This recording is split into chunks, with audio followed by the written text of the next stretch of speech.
this, and I think there are lots of HODs also part of the program. So Dr. Prema and Dr. Sugandhi are going to moderate the entire session with these few words, and welcome to whoever is here right now. I hand over the session to Dr. Prema Joshua and Dr. Sugandhi Rao. Please take over.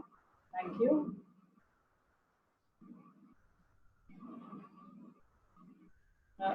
You're not audible. Prema, you'd like to say something, Prema? No, I would like Sugandhi to start with the welcome address. All right. Sugandhi is there. Sugandhi? No, cannot hear. Sugandhi. Sugandhi? She was there. Yes, Sugandhi. Yes.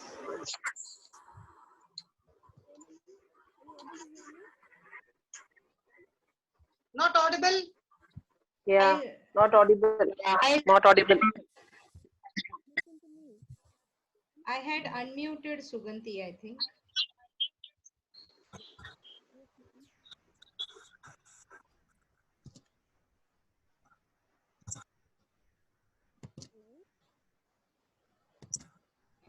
Sugandhi, can you try unmuting yourself?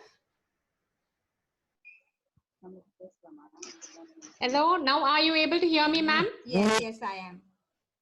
Yes. Good evening, ma'am. Good evening. Good evening, ma'am. Jay Shri, with the permission of Jay Shri and Urmila, ma'am, shall I start the introduction of the chief guest? Hello? Yes, you both are going to coordinate. Dr. Prema Joshua and Dr. Sugandhi take over the session. You don't have to wait for us. Okay.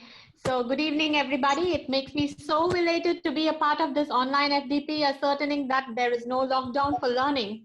I welcome and thank our Madam Principal in encouraging us to be involved in activities that makes us intellectually par with other technical institutions.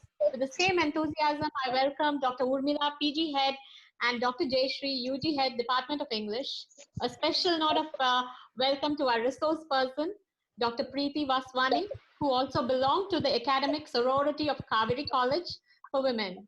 At present, she leads the Department of English at Ellis Rahija College with an outstanding publication in more than 50 national and international journals.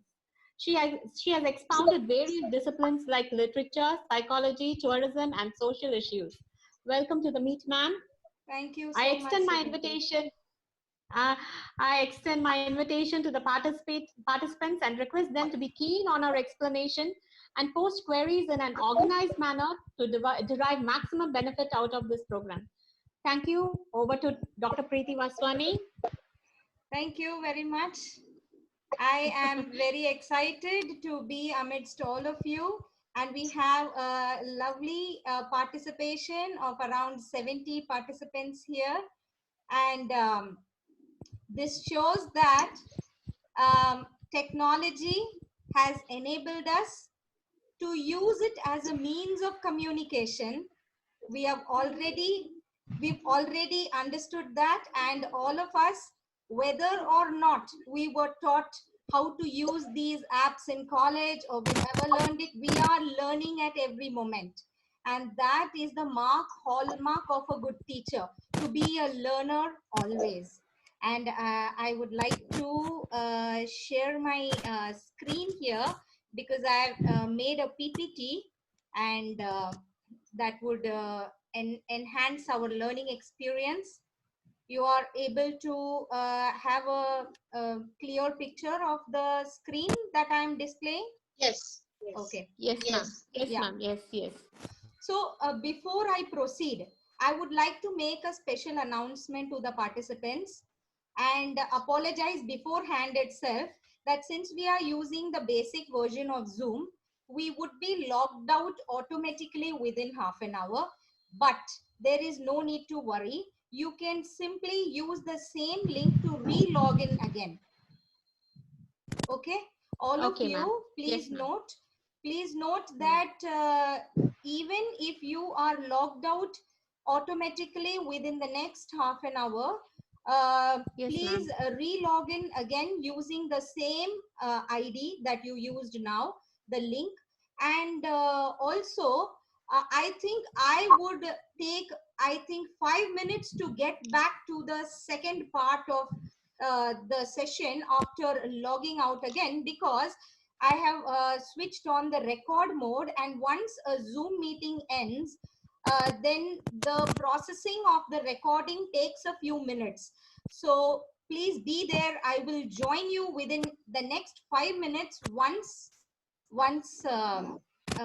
we re-log in again. I have two participants who have raised hands.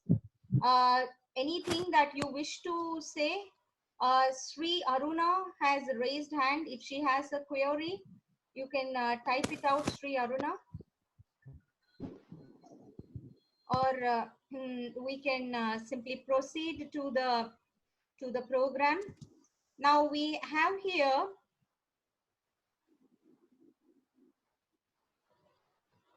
yes.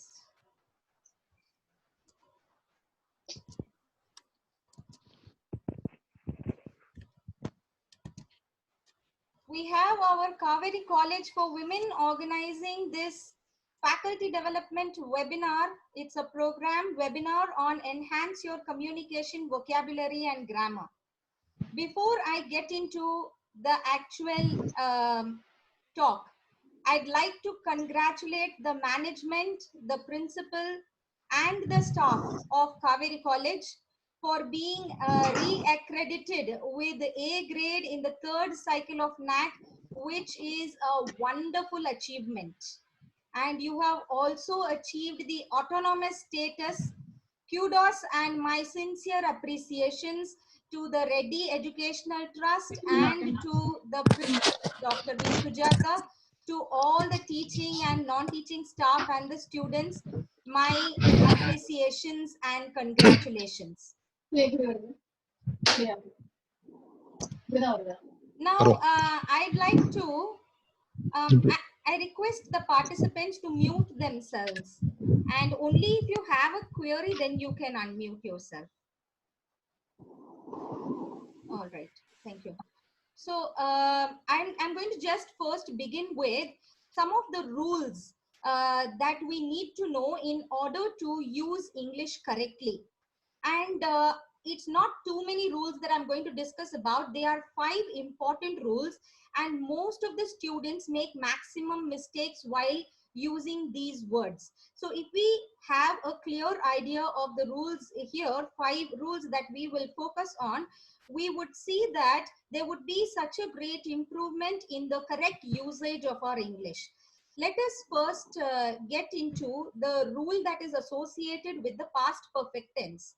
The past perfect tense is signified or notified by the word had, H-A-D, had.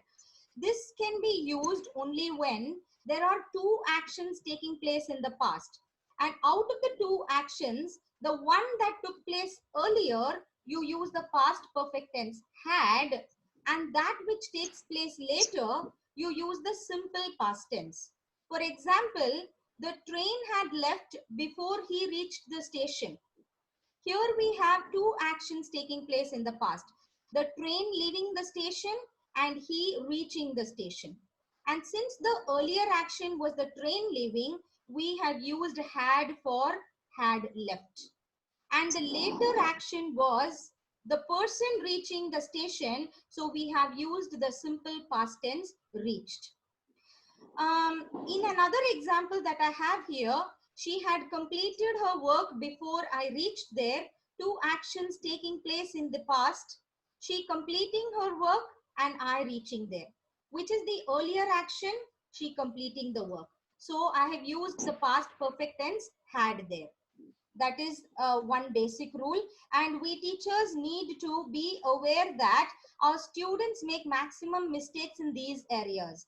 What we need to do is we need to bring this to their notice, as well as we also need to use it correctly ourselves, because most of the English that students learn is not through rules, is not through grammar, is not through going through the Renan Martin, but it is listening to the teacher. And believe me, they listen to your English only in your college, only in your classrooms. I sincerely doubt whether in their homes they speak in English with their parents or ever they even watch any English channels. So it adds up our responsibility to see to it that we perfect our communication, so that indirectly while teaching our subject, we are enhancing their communication side by side. Let us go to the next usage of when and while. Now, this is also slightly tricky because once we understand the rule, it will be very clear to us. When do we use when? Here again, two actions are taking place at the same time, but one is a continuous action and one is a momentary action. A momentary action is just happens in a moment, and a continuous action goes on for a period of time. So when a continuous action is taking place and at that time a momentary action takes place, then we use the word when. For example, his wife was washing the clothes when he arrived. Here, arrived is a momentary action and was washing is a continuous tense, past continuous tense, so it is a continuous action. So, for which action have we used the word when? For the momentary action. And what do we use for the continuous action? We use the past continuous or the present continuous tense. When do we use while? When both the actions are continuous and they are happening at the same time. I was washing the clothes while she was cooking. Was washing, past continuous. Was cooking, past continuous. We have both actions continuous and both are taking place at the same time. Then we don't use when, we use while. Okay. Let us go to the third rule. Here we are discussing about the subject-verb agreement, which is also another important area that we need to touch upon.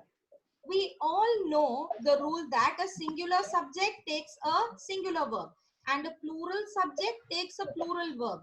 There we don't have any doubt. But when it comes to identifying whether the subject is singular or plural, there students get caught up. For example, it is very easy to identify the first example, the difference in the first example that I've given. The girl dances beautifully and those girls dance beautifully. In the first case, the subject is singular and so it takes up the singular verb dances. And in the second case, the subject is plural and so it takes up the plural verb dance. There, the students don't make a mistake.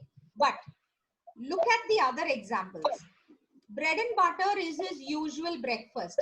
Here they would say bread and butter are two different things. So it could be that the subject is plural, but they are taken all together, always as together. They are eaten together, taken together, and so the subject is treated as singular. So this understanding the students generally get when they read more of English and they listen to more of English. Now come to the third example, the poet and politician is dead. Here we have only one article, the, before poet, and there is no article before politician. This means that the poet and politician are referred to the same person. So it is singular. But when we use the for the second time, when we say the poet and the politician, then we don't say is dead, we say are dead, because when two times the article the is used, it means we are talking about two different people. So that's how we can identify whether the subject is singular or whether the subject is plural. The next rule that we are going to discuss here is in and on. I think I should once again request the participants to mute themselves because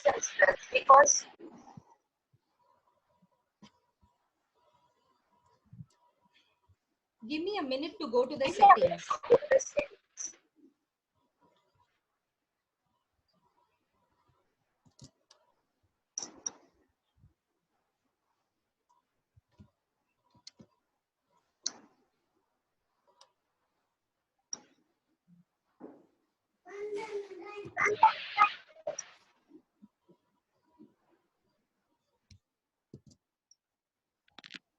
All right.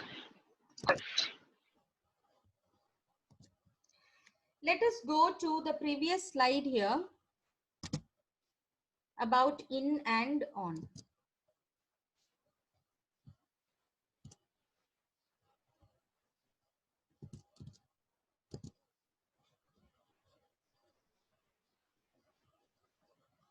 You see here, we have two sentences. She is sitting in the chair and she is sitting on the chair. While both the sentences are correct, there is a slight difference in meaning. When you say she is sitting in the chair, it means it's an armchair. The chair has arms. So it makes like a place for you to get into. That's why you use the word in. But when you're sitting on a chair with no arms, like I'm sitting on one now with no arms, then there's no place where I just get into. There is a surface on which I am sitting. That is why we use the word on there. That is one difference. Another error which most students make is in the usage of in time and on time. So when you say I'm in time for the lecture, that means I have arrived a little before time, in time. And if I am there dot on time, that means my reporting time was say 4 p.m. and I am there exactly at 4 p.m. Then you say on time. What happens when you are way before time? You've reached half an hour or 45 minutes before time. Then you don't say in time, you say before time. In time is used only when you are a little ahead of time before required. Let's go on to the next, previous, since and for. Since is used for a point of time and for is used for a period of time. Look at these two examples. I have been working here since 2010. 2010 indicates a year, a particular year, but it does not signify a year as a collection of 365 days. That's not a duration. That is here taken as a point of time. But if I use the same sentence, I have been working here for 10 years, then 10 years is a period of time and I use for and not since. But then I'd now like you to consider example 2 and example 3. When I say I have been working here for 10 years, I have been working here for 10 years because I've used have, which is the present perfect tense. That means I am still on the job. But if I use a simple past tense and say I worked here for 10 years, it means I'm no longer working in the job. I moved out somewhere else. So the 2 points that we have learned from this slide is the difference between since and for. Since being used for a point of time, for being used for a period of time, and the present perfect tense to be used to show you are still in the same post or doing the same work, and simple past tense to show that you are out of the job. You are no longer working there. You must have filled up a Google form wherein you took up a test of 15 questions, a quiz or so. Let us discuss what you have already filled up. When you use the word prefer, there is this rule that it is always followed by the preposition to, to. When we have the first option here, I prefer coffee more than tea. I can say I like coffee more than tea. then you can use more than. I like it more. I prefer coffee to tea is technically and grammatically the correct preposition to use. I prefers, no, prefers is used only for the singular third person. She prefers coffee to tea, he prefers. None of the above is not the answer. So you have your correct answer as I prefer coffee to tea. But if you want to use than, then you can say I like coffee more than tea. Let's get to the next question here. He is taller than me. This is also one of the areas where most students get confused, the difference between me and I. Why do we say that he is taller than I and not taller than me? Because this sentence is a shortened version of he is taller than I am. But we don't use the word am at the end of the sentence. We stop it with just I because am is understood. And just because we are stopping it with I, there is a confusion that it can be replaced with me. However, it cannot.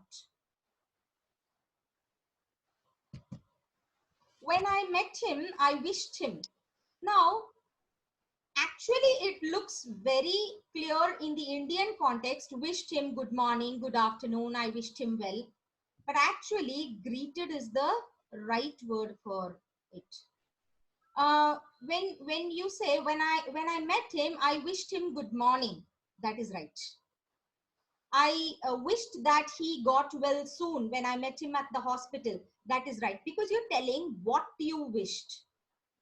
But when you're not specifying what you wished and you mean by the word wished as a greeting like good morning or hello or goodbye, so you can say I greeted him when you're meeting the person, and I bid him bye or I wished him bye when I left the place. So that's the difference between wished and greeted.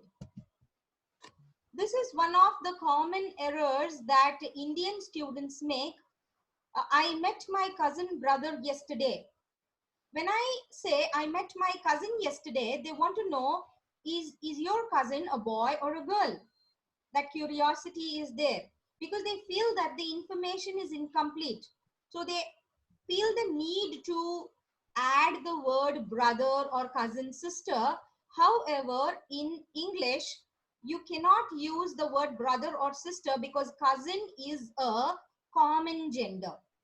There are four types of genders. You have the masculine gender, the feminine gender, the common gender where you have words like cousin, children. It could include both, and then neuter gender.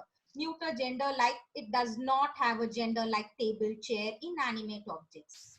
Cousin is a common gender, so you cannot use brother or sister. However, this is a reflection of how culture reflects in the language that we use.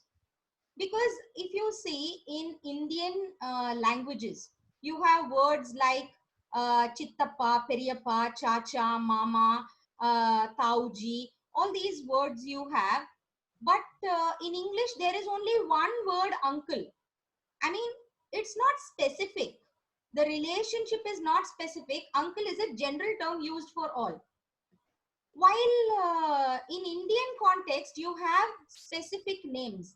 That's because Indian culture gives more weightage to relationships than in comparison to Western culture.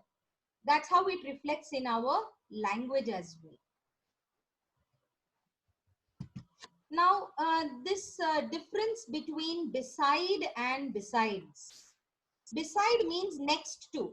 He is sitting beside me, next to me. Besides means in addition to. So besides completing my work, I also did the cooking. When you are talking about an action or some achievement or accomplishment in addition to something that you have already done, then you use the word besides.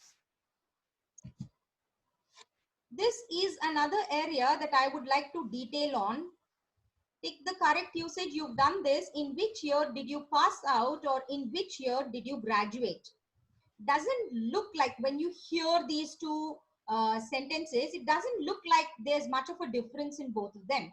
And it almost like sounds right. When I ask my students, like, why is it that you've chosen one option over the other? Can you tell me the rule that came to your mind? They say, no, ma'am, it just sounds right.